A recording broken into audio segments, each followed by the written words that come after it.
C'est ton gars Vantard qui revient une fois de plus again and again. Donc ça y est, j'ai enfin vu, voilà, Noé, ce film tant et tant attendu, ce film qui n'a failli jamais voir le jour, ce film qui a déchaîné les passions, déchaîné les polémiques. Ça y est, je l'ai enfin vu parce qu'il est sorti au cinéma il y a un moment déjà. Ouais, il est sorti le 9 avril. Aujourd'hui, on est le 28 ou le 29, je sais plus. Donc voilà, je l'ai vu 3 semaines après. En fait, la première fois que je suis parti le voir au cinéma, j'ai piqué du nez. J'étais pas en forme. Donc du coup, je suis reparti le revoir car Vantard aime voir les œuvres dans son intégralité. Tu vois ce que je veux dire? Parce qu'il y a énormément de gens. Enfin, moi, j'ai la carte passe qui regardent des moitiés de films ou qui partent avant la fin du film ou qui s'en foutent d'avoir raté le début. Moi, je ne fais pas partie de ces gens-là. Pour juger une œuvre, tu dois voir le film dans son intégralité. Si tu as raté le début, si tu pars avant la fin du film ou quoi, tu ne peux pas juger l'œuvre. Tu dois voir l'œuvre dans son intégralité. Moi, j'ai la carte passe depuis 10 ans. Non, ça fait 11 ans maintenant et jamais en 11 ans, en moyenne, en sachant qu'en moyenne je vais voir 150 films par an, je suis jamais sorti de la salle avant le film. Même quand le film était un navet, même quand c'était une torture, une banane, un poireau, une salade de fruits composés, il faut voir le film dans son intégralité pour le juger. Donc, Noé, blockbuster tant et tant attendu de il a toujours un nom, Aronofsky. Tu es censé savoir que chaque film de Darren Aronofsky est un événement en soi. Sa filmographie est composée de 6 films, j'ai vu les 6. Donc il y a Pi, il y a le cultissime et légendaire Requiem for a Dream, Black Swan, The Wrestler, The Fontaine et Noé. Donc le film Noé en question, pour t'avouer de toi à moi, c'est pas spécialement un film que j'attendais et limite je suis parti le voir entre guillemets à contre-cœur parce que c'est pas spécialement un film que je m'attendais, un film que j'attendais. La bande-annonce pour moi ne cassait pas des briques. Voilà, c'était pas un premier choix. Tu vois, je suis allé le voir parce que voilà, j'ai vu tous les films de Darren Aronofsky. Que ne serait-ce que parce que c'est le réalisateur du cultissime et légendaire Requiem for a Dream, je me devais d'aller voir ce film. Après, pour moi, sa filmographie est un petit peu inégale, est un petit peu en dents de scie, mais ça, c'est un autre débat. Concernant Noé, donc déjà comme je t'ai dit, c'était pas un premier choix. J'y suis un petit peu allé à reculons en moonwalk parce que tous les gens de mon entourage, que ce soit des collègues de taf, des gens sur Facebook, des amis, des voisins, à l'unanimité, les gens m'ont dit ne va pas voir ce film, il pue la merde. Voilà. C'est texto, tu vois, donc déjà que je voulais pas aller le voir, et déjà que tous les gens autour de moi ils m'ont dit oh c'est nul, c'est long, c'est chiant, nanani. Sans compter que le film a déclenché des polémiques à travers le monde, il a été interdit dans tel pays, interdit dans tel pays, interdit dans tel pays.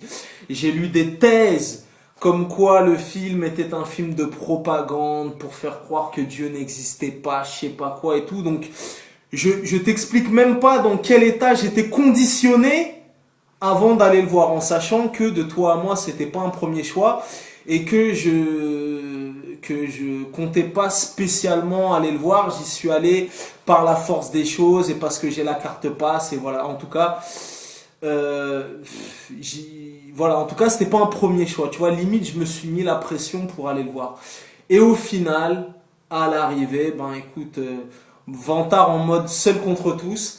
À l'arrivée, ben écoute, j'ai bien aimé ce film. Et là, je sais que devant les écrans d'ordinateur, devant les tablettes et les iPhones, les gens se disent oh putain le malheureux, Vantard le malheureux, il a blasphémé le Seigneur, il a osé dire qu'il a aimé Noé.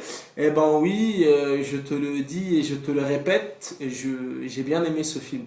Après, bien évidemment, je pense que le film n'est pas à mettre devant tous les yeux. Parce que, enfin, quand je dis ça, je le dis dans le sens où je comprends les gens qui, entre guillemets, n'ont pas aimé ce film. Après, bon, ça dépend de la sensibilité de tout à chacun. Mais moi, à l'arrivée, tellement les gens m'ont dit c'est de la merde, tellement il y a eu des polémiques et compagnie, à l'arrivée, ben, moi, franchement, j'ai bien aimé. Pourquoi j'ai bien aimé Je vais t'expliquer pourquoi. Premièrement, Russell Crowe est l'un des acteurs les plus talentueux de sa génération. Et dans ce film, il livre une performance des plus estomacantes. Tu vois ce que je veux dire? Parce que tu verras, si tu vas voir ce film, cette expérience visuelle, cet ovni, dans ce film, Russell Crowe exploite comment dirais-je, les recoins les plus sombres de sa folie. Tu vois ce que je veux dire? Dans le film, il est littéralement possédé. Et au final, en voyant ce film, je me suis aperçu que dans la filmographie de Darren Aronofsky, le thème le plus récurrent de sa filmographie, c'est la folie.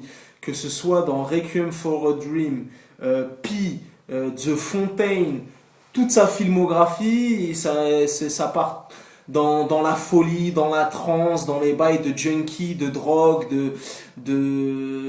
voilà, c'est la démence, la folie, et c'est le thème récurrent de ces films. Tu vois, que ce soit dans Black Swan où elle était schizophrène, que ce soit dans Requiem for a Dream où il s'agissait de la coke, dans The Wrestler, les anabolisants, la boisson, tout ça.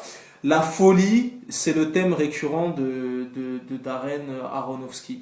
Donc à l'arrivée, comme je t'ai dit, Russell Crowe livre une performance estomacante, époustouflante. Qu'est-ce que j'ai aimé dans ce film?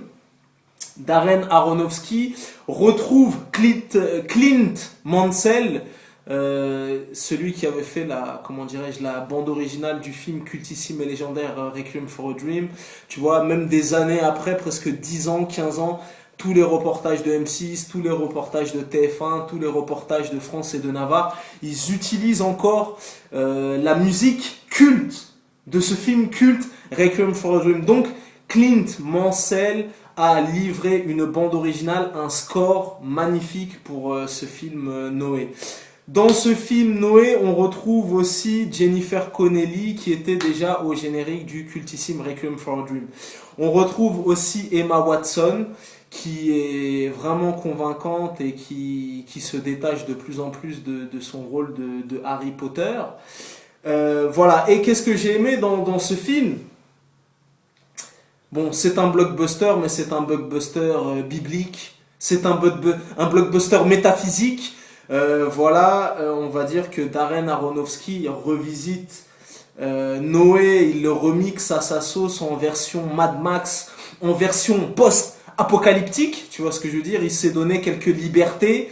Il a un petit peu remixé à sa sauce. Donc je comprends que les pro-chrétiens ou que les pro-catholiques ou je sais pas quoi qui ont dit oh le malheureux, il a osé, il a blasphémé le Seigneur, mais voilà, je les comprends. Il a livré sa version, il l'a remixé à sa sauce.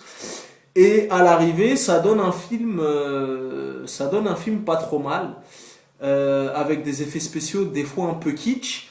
Mais à l'arrivée, ça donne un film pas trop mal. Et moi, ce qui m'a parlé, ce qui m'a plu, c'est que le film traite d'aspects simples de la vie, tels que la vengeance, tels que la rédemption, tels que l'amour, tels que le pardon, tels que la cupidité et la cruauté de l'homme. Tu vois ce que je veux dire? Donc il y a plein de philosophies, de bails métaphysiques et de psychologie dans cette réalisation totalement junkie de Darren Aronofsky, de ce passage de Noé, de ce passage biblique et compagnie. Donc voilà, il y a sûrement des gens qui vont me haïr, qui vont me détester, qui vont dire putain, Vantard, le malheureux, tu as osé aimer parce que je t'ai dit, c'est unanime. Là, je peux même pas te dire que j'ai eu des retours positifs ou quoi. À l'unanimité, tout le monde lui ont craché à la gueule. Tout le monde a dit ce film il pue la merde, c'est long, c'est nul à chier. Eh ben moi personnellement j'ai bien aimé et limite j'ai envie de te dire que dans sa filmographie qui est inégale, c'est peut-être un des films que j'ai j'avais pas spécialement été emballé par The Fontaine. J'avais pas été spécialement en comment ça s'appelle Black Swan. J'avais pas spécialement kiffé. Et justement pour ce film-là, là où tout le monde s'était attardé sur la performance de comment elle s'appelle cette actrice déjà. Oh là là, j'ai oublié. Celle qui a été oscarisée. Comment elle s'appelle? Oh merde, j'ai oublié son blaze. Bref, Nathalie Portman, voilà, qui a été oscarisée pour sa performance dans le film. Tout le monde s'était focalisé sur sa performance. Moi, personnellement, celui qui m'avait estomaqué et la grosse perf de Black Swan, pour moi, c'était Vincent Cassel. Voilà, on n'en a pas parlé, c'est un petit peu passé au second plan, mais moi, j'avais trouvé qu'il avait fait une vraie perf dans Black Swan. Donc voilà, comme je t'ai dit, sa filmographie, elle est un petit peu en dents de scie, et tout ça pour dire que limite, Noé, après Requiem for a Dream, qui restera pour moi et à jamais voilà, un film culte et légendaire. À l'époque où il était sorti, je sais pas, j'étais un teenager, but I'm still a teenager. J'étais peut-être parti le revoir 2 ou 3 fois dans la semaine, tellement ce film m'avait traumatisé à tout jamais.